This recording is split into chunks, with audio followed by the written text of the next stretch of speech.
Good morning, everyone, and thanks for joining us on Mid-Morning.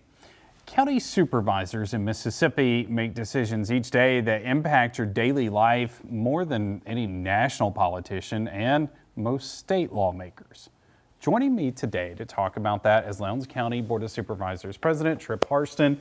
And Tripp, thanks so much for being here. Really appreciate it. Glad to be here. Thank you for having me. When I was thinking about this idea for this segment, it was to really talk to you about the fact that county supervisors, most people have no idea what you do on a day-to-day basis because it really goes well beyond that, let's say, 1 hour board meeting every 2 weeks. That's correct, and usually what happens on a day-to-day basis happens between the two board meetings that we have a month. Some months we have 3. In Lowndes County, we are a unit system county. There's two systems in the state of Mississippi. There's the unit system and the beat system. We are a unit system. So we do have designees in the unit system that run the road department and also run county administration. So we have a county administrator and a road department. However, that does not decrease the number of calls that we get on road issues and other administrative matters. And of course, we're very much involved with those when we get those calls and respond to those. So I would say that a lot of what we do and what you see in the boardroom comes from a lot of the work that's being done in between those board meetings. Now, I would venture to guess, I've never asked this question, but I would say road issues are probably your number one call. I would say that is probably the most calls that I receive is regarding road issues. And there may be other items too when it comes to taxes and those type things that do come up. But road issues are a good reason to call your supervisor, to tell you the truth. A lot of times we refer those right to the road manager. And the road manager, we give out his number freely because he allows that to happen. And they get right on it when they get a call. But if you're having road issues, a lot of times our road department may not even know that. And so it's good that people call us to let us know, hey, we've got a tree in the road, or there's a limb here, there's a big pothole, or my road needs grading, it has been a while, you know, that sort of thing. And so we welcome those calls, and we're glad to get them because we know that people are making us informed of things that need to happen. Yeah, there's hundreds and hundreds of miles of roads in Lowndes County. Matter of fact, there's 1,020 roads. Wow, okay. Yeah, and I didn't think 1,212 miles of road in Lowndes County. And I can't remember, I think it's, let's see, I did write that down. There's 700 and some odd bridges. So, wow, that is a lot to keep up with. And I think one of your busier times of year is probably trying to come up with the budget. And I believe that is probably, your life is just meeting after meeting. It is. A lot of that we leave to the county administrator to develop a budget. But the county administrator, Jay Fisher, spends a lot of time with us on a day-to-day basis developing that budget. As a board, we set priority. And so we know what those type things that we're going to look at in the budget before the budget is published or released. And there's a lot of meetings that go on. I can tell you now that even though we passed a budget for this fiscal year, we're already looking at the budget for next fiscal year. Well, because that's a months-long process. It is. And it's also kind of like looking in a crystal ball because you have to factor in things even like gas prices. Absolutely. So it's a constant monitoring of those type things. You look at our sheriff's department that has so many cars on the road, our road department that has so much equipment being run. You're constantly looking at how much is the maintenance cost of those cars and the equipment. Equipment in cars need to be replaced on a regular amount because of the maintenance issues that you have with them. So those type things we look at fairly regularly, sometimes more than others, especially if you have particular issues with cars or road equipment. But yeah, it can get expensive. Even when the gas prices, you don't know what the gas price will be for a year from now. That's true. All right, when we come back, we'll talk about some goals the Board of Supervisors have coming up. Stay with us. All right, welcome back, everybody. Lowndes County Board of Supervisors President Tripp Harston joining me now. And Tripp, before the break, we were talking about coming up with a budget and all of that kind of stuff. But I think the board also works hard to have goals and Yes. priorities. Can you kind of talk about some of the things you're hoping the board will accomplish over the next year? Well, of course, our biggest item that we would like to see accomplished is the Cinco mega site to be closed on and easily marketable. As you know, we're looking at things from TVA power sources that go into that mega site. It's across the river. It is across 82 from the other industrial park. Rewind just a little bit.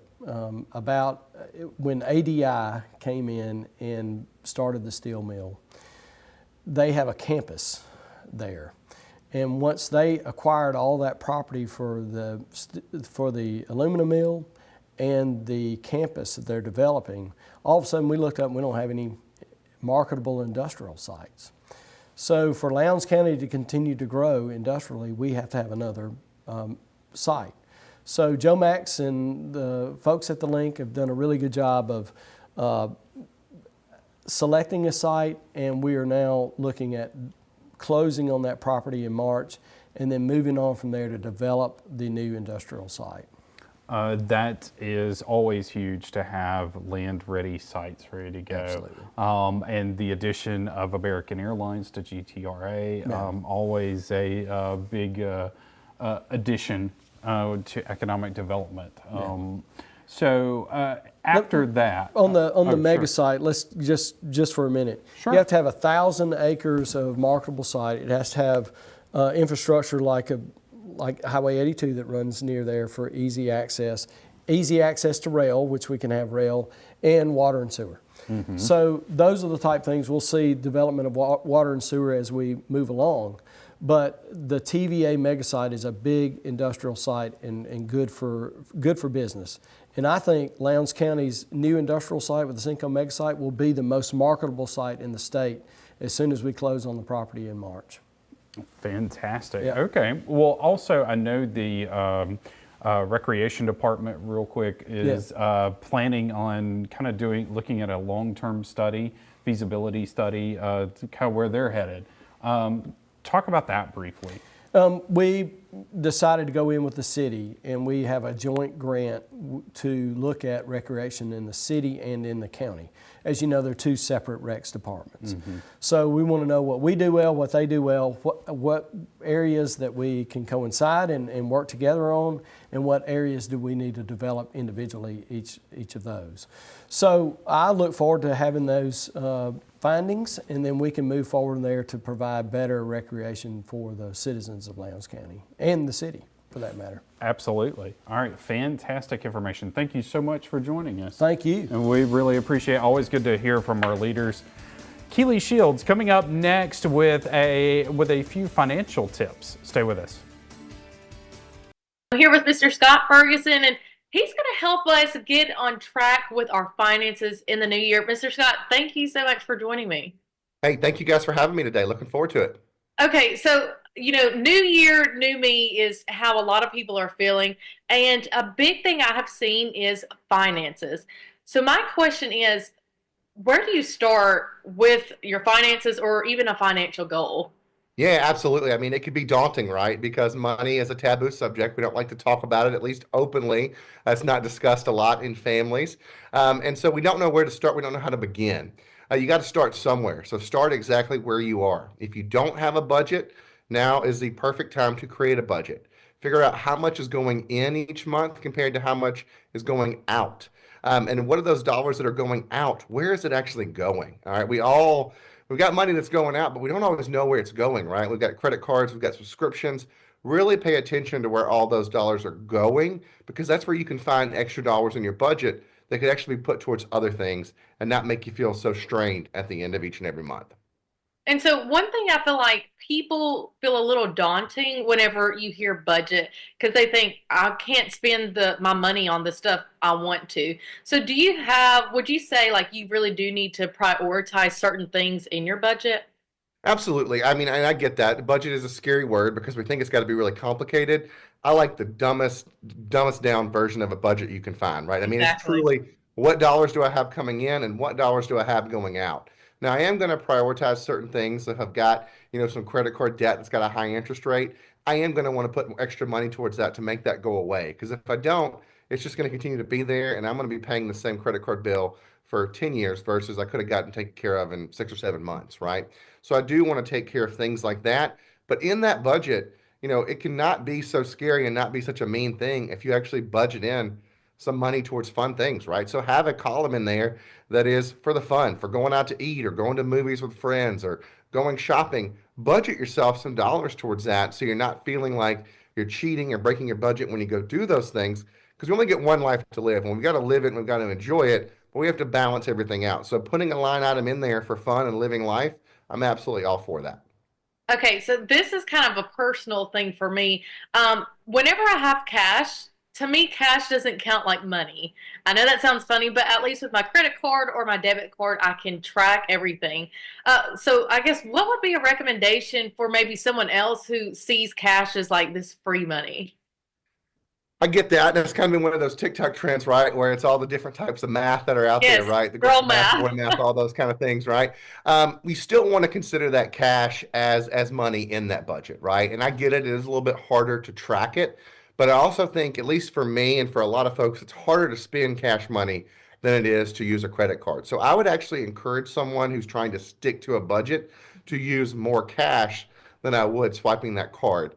Studies have shown that we're going to spend less if we have to break out the Benjamins and count them on the counter than if Okay. we swipe it. Because if we're swiping it, it doesn't really impact us. We don't feel it right now. When we go reconcile that budget at the end of the month, we're going to see it and feel it. But if we're spending that cash, we're going to see those hundreds start leaving the wallet, and we're going to say, hey, wait a second, I want more of those in here than less. So spending cash can actually be a good way to get you to stay on track when it comes to your budget. And I feel like in today's world, the main thing we see are influencers, and it's so easy to feel like you're lost on a trend. So, how would you navigate our world now with so many influences coming at you with you need this and you need that? Oh, absolutely. Our world now, I don't think there's ever been a period in time in human history where we've been able to absorb so much information, right? So information is at our fingertips and in our face everywhere we go. Every time we open that phone or turn on the TV, we've got information coming towards us. So we've got to be able to tune that out. And that's where you going back to that plan, having a financial plan, having that budget that we're going to stick to is how we can tune some of that noise out. Because we're going to say, this is what I've committed to doing. I'm going to stick to this. I know so and so says I need to do this, that, and the other. Well, maybe I can do that later on, but I'm not going to do it right now because it's not in this budget. So stick to that budget. When you put a budget in place, the first month is not going to be perfect. Second month, probably not going to be perfect either. By the third or fourth month, you're going to be getting in line and getting on track with it. So you really have to give it 3 to 6 months to get to where you're going to be in a good place spending wise. Then after that, you can go back and revisit it and say, hey, well, I did see where I want to do this one thing. I want to add that into my budget. Do that at the 6 month mark. Don't try and go back and adjust it in month 1 or 2 because it's going to be all wonky and you're not going to be perfect at that process just yet. And then you're talking about budgeting, but we want to also about goals that you have, like we can succeed in those, correct? Oh, absolutely. I mean, and I'm a big believer in writing down goals because we have a goal floating around in our head. It can change. It can be influenced, like we talked about a second Yeah. ago, right? By all the different things that are coming at us. If we write those goals down in a place where we're going to see them on a consistent basis, like for me, I like to put them in the bathroom mirror. You see them every morning when you look at that, Okay. right? So you've got your goals. What do I want to achieve financially in the next 6 months? What do I want to achieve a year from now, 5 years from now, 10 years from now? All those things, it seems kind of crazy to think 5 and 10 years out. But you've got to be doing that to make sure that you've got that money mindset now to get you to where you want to be 3, 5, and 10 years down the road. So a 6 month goal could be I want to eliminate all of the subscriptions that I'm not using on a consistent basis. A 2 year goal could be I want to wipe out all of my credit card debt. A 5 year goal might be something bigger, like I want to save enough to have a down payment on a house. Hmm. All those kind of things, but you're seeing it every single day, so you're reinforcing it to your mind by looking at those goals written down. If they just float around up here, they're going to change. And there's also no way for you to track or judge yourself. Am I on pace of getting there? Because we said 3 months. Well, did we start that last month? Are we starting it next month? If we write it down, it becomes concrete. And let's talk about investing. I feel like a lot, I see this a lot on social media. And especially I feel like it's targeted a lot towards young people, especially my age. If we kind of get our goals on track and we feel in a comfortable space, are there anything that you would suggest maybe to invest in at that point? Oh, I mean, investing into a certain thing is very hard to pick from one individual person because we're all so different. But just based on being a young person, there is no better time to get started investing. We all think of folks that have a lot of money. We think of the folks that have saved and accumulated wealth over their lifetime. It's hard to say, well, how did they get there? We almost feel like they started with that money, right? And some of them did, but a lot of them didn't. But how did they get there? By incrementally setting aside and investing money on a consistent basis. Whether it's $25 a month, $100 a month, whatever it is, consistently lock that in. Add it to your budget as another line item, right? Where we've got the power bill that goes out every month. Well, I'm going to put $100 into my Roth IRA every month, no matter what. Consistently doing that, making it automatic, will create that small little snowball. It's kind of funny with the winter weather we've got going on around here lately, right? But that snowball gets bigger and bigger as time goes by you consistently adding to it, and small amounts can turn into very large amounts with time. And I guess lastly, if anyone feels overwhelmed, then we can just come to you. I mean, that's what I'm here for. There's a lot of other folks that do financial planning and give advice in the area. Of course, our team at Financial Concepts would love to help. But this is what we do day in and day out, is helping folks figure out where they are and where they want to be. And then it's our job to help them create that plan to get from point A to point B. Well, thank you so much for joining me. And guys, we will be right back after the break. Welcome back, everybody. It was a retail move that was supposed to save money for companies and be more convenient for customers. But is it working out that way? David Wade has a look at some of the latest trends in self-checkout.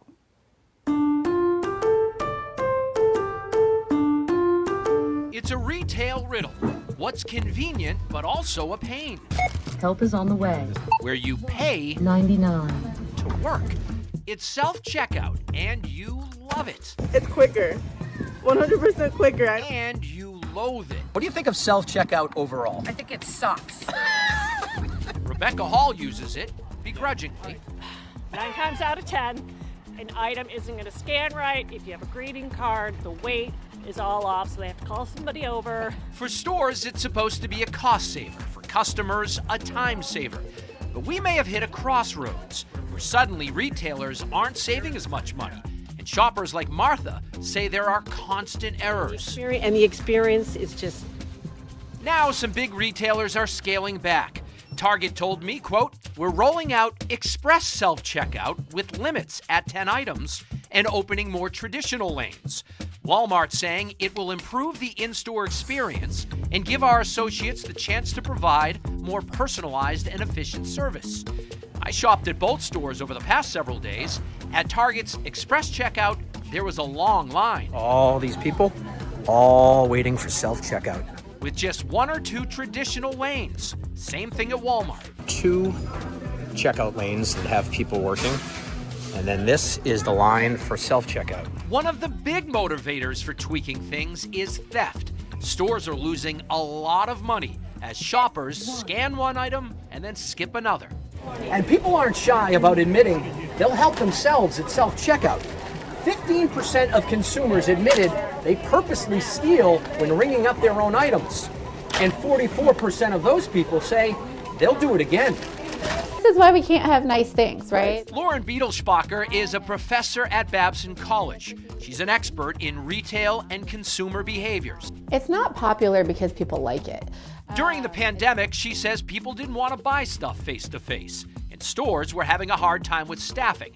So at the time, self-checkout fixed both issues. But now theft is a problem, and long lines are making for fewer fans of the self-scans. I don't know exactly how much money they're losing, but retailers are already losing so much money with returns and investments in e-commerce. So you have 90 stores in the company, and how many self-checkout lanes? We don't have any self-checkout lanes in any of our stores. Joe Schmidt is the director of operations at Market Basket, which is a unicorn in the bag-it-yourself world. The company has 30,000 workers. Schmidt says self-checkout would take away jobs. We just got a response the other day from a customer that came in to say, please don't ever do self-checkout. Experts say new technology will make it better and more secure, but it's never going away. So maybe we should all just follow Gail's advice. What's the key to getting it done without having to call for assistance? Lower your expectations. I hate self-checkout. All right, popular medications approved for weight loss, diabetes, and heart disease may have health benefits beyond weight loss and blood sugar control, but there are risks too. A new study looks at the benefits and risks of GLP-1 drugs. Researchers found people who took GLP-1 medications had lower risk for 42 health issues, including cancer, dementia, substance abuse disorders, and psychosis. But the research also points to higher risk for 19 health outcomes, primarily risks to the digestive system. They include nausea and vomiting, stomach pain, heartburn, and stomach paralysis. People who took these drugs were also more likely to be diagnosed with problems in their bones and joints like arthritis and tendonitis compared to people taking other medications to manage their blood sugar. Experts say more research is needed. We'll be right back to wrap things up. All right, we'll have more mid-morning, several topics coming up this week we hope you will enjoy. And then again, we'll have news at noon, 5, 6, 9, and 10 right here on WCBI. And of course, you can always get the latest headlines on WCBI.com.